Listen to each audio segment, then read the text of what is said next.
아이폰 13의 출시가 이제 얼마 안 남았는데요. 앞으로 아이폰 13을 구매하실 분들에게 도움을 드리기 위해 지금까지 나온 모든 정보를 총 정리하여 여러분들에게 알려드리도록 하겠습니다. 그럼 아이폰 13은 어떤 모습으로 출시되는지 지금 저와 같이 알아보시죠.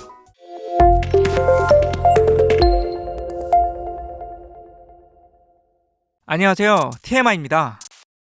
오늘 알려드릴 아이폰 13의 정보는 맥루머스와 폰 아레나 등의 여러 최신 정보를 모아 총 정리하였습니다. 첫 번째는 네이밍입니다. 올해 들어 차기 아이폰의 네이밍이 아이폰 12S가 될 것이라는 루머와 아이폰 13이 될 것이라는 루머가 나눠졌었습니다. 그 이유는 13이라는 숫자가 서양에선 불길한 숫자를 의미하기 때문이었는데요. 이러한 문화는 성경에서 찾아볼 수 있습니다. 성경의 내용 중에는 예수와 12제자가 있었던 곳에 13번째 제자인 유다가 배신을 함으로써 예수가 죽게 되었다고 하여 13이라는 숫자가 불길한 숫자를 의미하게 되었는데요. 허나 이것은 서양 문화에서 비롯된 루머일 뿐 최근에는 아이폰 13이라고 표기된 액세서리가 하나 둘씩 공개되면서 이번에 출시되는 차기 아이폰은 아이폰 13으로 네이밍이 확정되었음을 알 수 있습니다. 두 번째는 종류와 노치입니다. 아이폰 13은 5.4인치의 미니와 6.1인치의 일반 버전, 그리고 6.1인치의 프로와 6.7인치의 프로 맥스로 이렇게 4가지 버전으로 구성되어 있습니다. 아이폰 13의 종류는 기존 아이폰 12와 비슷하지만 노치의 크기는 많이 달라졌는데요. 노치란 전면화면 상단에 위치한 페이스 아이디 센서를 위한 공간을 말합니다. 아이폰은 기존 아이폰 10에 페이스 아이디가 처음 도입된 이후로 전면화면의 노치는 그대로 유지되었었는데요. 이번 아이폰 13에서는 기존 아이폰 노치에 비해 크기가 25% 정도 줄어들 예정입니다. 기존에 노치가 있는 아이폰의 경우 현재 시간이나 통신망의 종류 등 여러가지 정보가 표시되는 상단에 노치 때문에 공간이 부족해 배터리 용량이 표시되지 않았었는데요. 이번 아이폰 13에서는 노치가 작아진 만큼 전면 상단에 공간의 여유가 생겨서 이전 아이폰처럼 굳이 제어 센터를 내리지 않아도 배터리 용량을 볼 수 있을 가능성이 높아졌습니다. 세 번째는 카메라 디자인과 기능입니다. 아이폰 13의 미니와 일반 버전은 후면 카메라의 배치가 일직선에서 대각선으로 바뀌게 되었습니다. 그러나 아이폰 13의 프로와 프로 맥스의 후면 카메라의 배치는 바뀌지 않았는데요. 대신 렌즈 크기가 커지면서 카메라 범프 크기도 같이 커졌습니다. 이로써 아이폰 13 프로와 프로 맥스는 카메라가 튀어나오는 카툭튀 현상이 좀 더 심해질 것으로 보이는데요. 이는 아이폰 13의 카메라 스펙이 좋아지면서 발생한 문제입니다. 달라진 아이폰 13의 카메라를 좀 더 살펴보면 먼저 초광각의 적층 렌즈 수가 5매에서 6매로 많아지고 조리개 값이 f2.4에서 f1.8로 낮아지면서 빛을 더 많이 받아들일 수 있게 되었는데요. 덕분에 어두운 곳에서 더욱 밝은 촬영이 가능해질 것으로 보입니다. 또한 아이폰 13에서는 센서 시프트라는 카메라 흔들림 보정 기술이 적용될 예정인데요. 기존의 아이폰은 빛이 들어오는 통로인 렌즈만 움직여 흔들림을 방지했다면 이 센서 시프트는 빛을 받아들이는 이미지 센서가 직접 움직여 사진이나 동영상 촬영 시에 흔들림을 최소화해줍니다. 이는 전작 아이폰 12 프로 맥스에만 적용되었던 기술로 이번 아이폰 13에서는 4개의 모델에 모두 탑재될 예정입니다. 아이폰 13에서는 이런 새로운 기술을 기반으로 인물 사진에 이어 인물 동영상인 시네마틱 비디오 기능이 구현될 예정인데요. 이 기술은 동영상 촬영 시 인물 위에 배경을 흐리게 하는 기술로 안드로이드에서는 몇 년 전부터 사용하던 기술이지만 어색한 아웃포커스로 인해 사용자들이 많이 쓰진 않았었습니다. 하지만 애플이 다른 회사보다 늦게 내놓는 기술들은 대부분 기존 시장에 있던 기술의 단점을 어느 정도 극복해서 나오는 만큼 이번 인물 동영상 기능도 매우 기대되는 기술이라고 할 수 있는데요. 아이폰 13은 인물 동영상뿐만 아니라 전문가용 동영상 촬영 기술도 발전시켰습니다. 이번 아이폰 13에서는 프로레스 동영상 촬영 기술이 새로 탑재되는데요. 이 기술은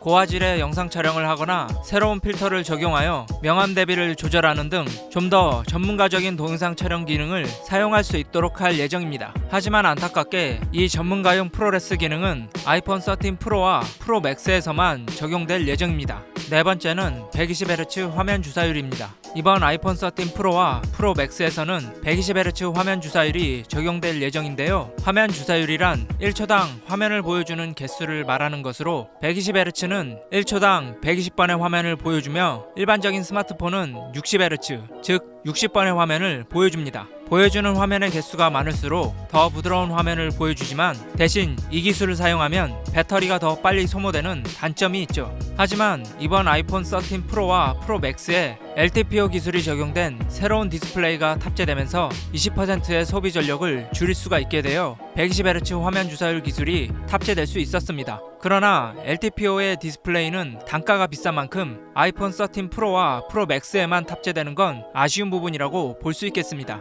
다섯 번째는 칩셋입니다.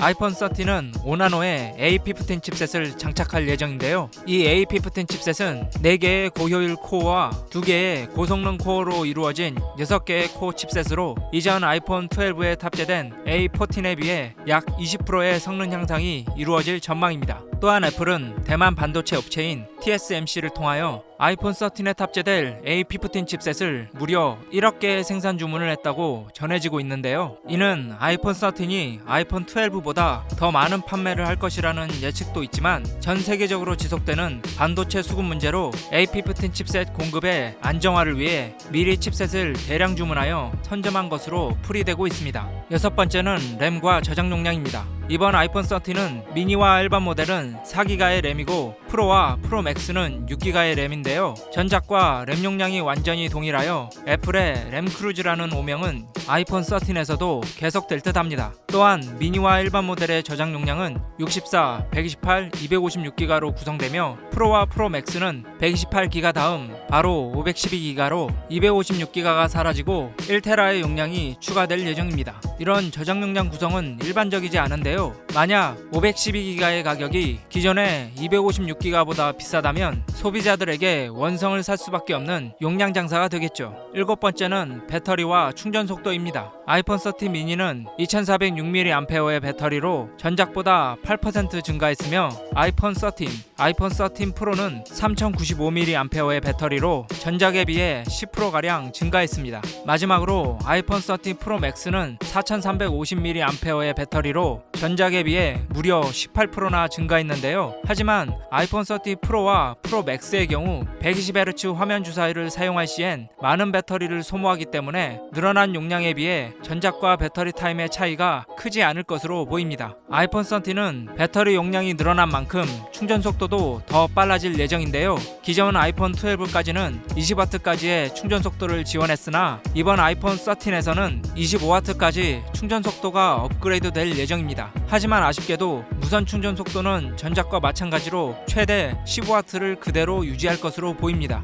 마지막으로 컬러와 가격입니다. 아이폰 13의 경우 아직 컬러가 알려지지 않는 반면 아이폰 13 프로 모델의 컬러는 펄, 로제, 선셋 골드, 매트 블랙으로 알려져 있는데요. 특히 매트 블랙 컬러의 경우 기존에 출시되었던 아이폰 7의 매트 블랙 이후 5년 만에 출시되는 컬러로 이전 매트 블랙은 얼룩이 지는 현상이 있었는데 이 문제가 잘 해결되어 다시 출시되는 것으로 보입니다. 또한 아이폰 13 프로는 얼룩과 지문을 줄이기 위해 새로운 스테인리스 스틸 코팅이 적용되었다고 하니 이번 매트 블랙은 기대해 볼만할 것 같습니다. 컬러도 중요하지만 사실 가장 중요한 건 가격이겠죠. 아이폰 13 미니는 64기가 기준으로 $850, 약 98만원이고 아이폰 13 일반 모델은 64기가 기준으로 $973로 약 110만원이며 아이폰 13 프로 모델은 128기가 기준으로 $1313로 약 150만원입니다. 아이폰 13 프로 맥스 모델은 128기가 기준으로 $1437로 약 160만원 정도 되는데요. 특히 프로맥스의 1테라의 모델은 $2179로 약 250만원에 달할 것으로 알려져 있습니다. 이는 역대 아이폰 시리즈 중 최고가를 달성할 것으로 보이는데요. 전체적으로 이전작보단 좀 더 비싸게 보이지만 실제로 국내에 출시될 때 이보다는 저렴하게 판매될 것으로 예측됩니다. 지금까지 아이폰 13의 출시 전 모든 정보를 정리해봤는데요. 많은 분들이 기대하셨던 디스플레이 지문인식 기능이 탑재되지 않아 아쉬운 건 사실입니다. 하지만 작아진 노치,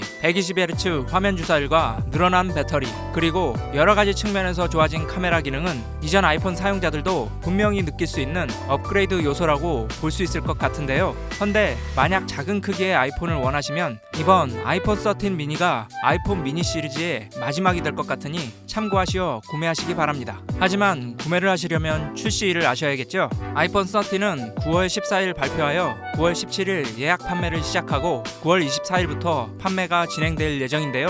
한국은 1차 출시국이 아니므로 10월 초중반에 출시될 것으로 예측됩니다. 자, 이제 진짜 얼마 남지 않은 아이폰 13을 기다리면서 남은 시간 동안 자신에게 어떤 크기나 기능이 필요한지 고민해보시고 합리적인 구매를 하시기 바랍니다. 오늘 영상은 여기까지입니다. 도움이 되셨다면 좋아요와 구독, 그리고 댓글까지 부탁드립니다. 행복한 하루 되세요.